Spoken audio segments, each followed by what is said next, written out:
আজকের ভিডিওতে আপনাদের জানানোর চেষ্টা করব ৮০ ও ৯০ দশকের জনপ্রিয় চলচ্চিত্র অভিনেত্রী রুজিনার জীবন কাহিনী সম্পর্কে। তো প্রিয় দর্শক, শুরু করি আজকের ভিডিওটি। রুজিনা ১৯৫৫ সালে রাজবাড়ির নানাবাড়িতে জন্মগ্রহণ করেন। রুজিনার পারিবারিক নাম ছিল রওশন আরা রেনু। তার পিতা দলিল উদ্দিন এবং মাতা খুদেজা বেগম। দলিল উদ্দিন ছিলেন একজন ক্ষুদ্র ব্যবসায়ী। রুজিনারা মোট ৪ বোন ও ২ ভাই। ৮০ ও ৯০ দশকের বাংলা চলচ্চিত্রের জনপ্রিয় অভিনেত্রীর নাম রুজিনা। টানা চোখের অপরূপ সুন্দরী এই নায়িকার পর্দায় উপস্থিতি মানেই মিষ্টি হাসিতে দর্শকদের মন ভোলানো অভিনয়। রুজিনার গালে যে তিলটির জন্য তাকে চমৎকার হিসেবে উপস্থাপন করে, সেটি কিন্তু তার আসল তিল নয়। বাস্তবে তার কোনো তিল নেই।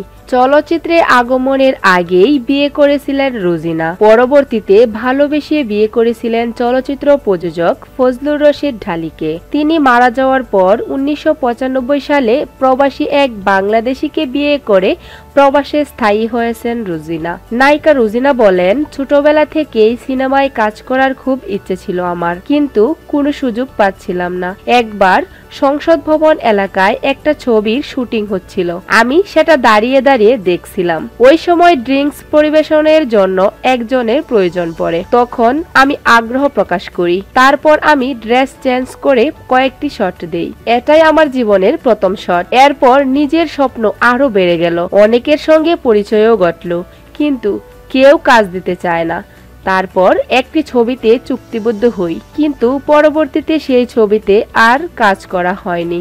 ১৯৭৭ সালে ফখরুল আলম পরিচালিত সাগরবাসা ছবিতে নায়িকা হিসেবে অভিনয়ের কথা থাকলেও শুটিং সেটে গিয়ে রুজিনা নায়িকা হিসেবে কবরীকে দেখতে পান। এতে তিনি কষ্ট পেয়ে ছবিটির শুটিং করা থেকে বিরত থাকেন। পরবর্তীতে তিনি এফ কবির পরিচালিত রাজমহল সিনেমায় তিনি একক নায়িকা হিসেবে প্রথম অভিনয় করেছিলেন। তখনও তিনি রুজিনা নামে পরিচিত হননি। রুজিনা নামে খ্যাতি পাওয়ার আগে তার নাম ছিল রেনু রওশন আরা শায়লা। আয়না ছবিতে তিনি শায়লা নামে অভিনয় করেছিলেন। মিটু আমার নাম ছবিতে তিনি প্রথম রুজিনা নামে হাজির হন।